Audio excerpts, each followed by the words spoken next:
যেখানে একটি খেলা হিসেবে এখনো পুরোপুরি স্বীকৃতি মেলেনি ব্রিজের, সেখানে বছরের পর বছর অনুষ্ঠিত হচ্ছে বিশ্বকাপ। তার উপর বাংলাদেশের অংশ নেওয়ার বিষয়টি তো আরও চমকপ্রদ। অবশ্য খেলাটির ধরনের জন্যই যত সব বিতর্ক। তাস দিয়ে খেলা হয়, তাই অনেকেই ব্রিজকে দেখে থাকেন বাঁকা চোখে।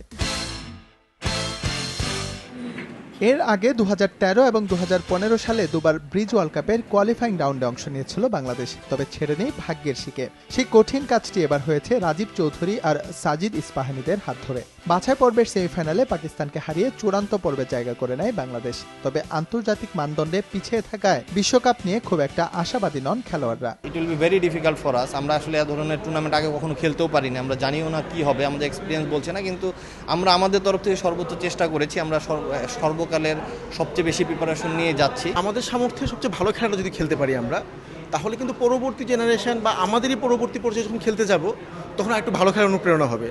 আজ থেকে 10 বছর পরে হয়তো আমি বলবো যে সেকেন্ড রাউন্ডে আমরা যাব।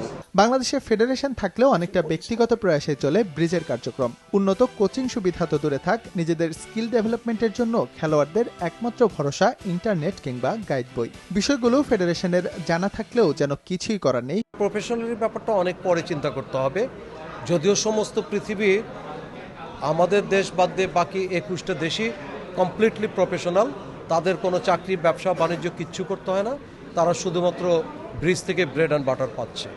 কিন্তু বাংলাদেশের প্রেক্ষিতে আমি মনে করি বহু সময় লাগবে। 43তম ব্রিজ বিশ্বকাপে অংশ নিতে আগামী 10 আগস্ট ফ্রান্সের উদ্দেশ্যে দেশ ছাড়বে বাংলাদেশ।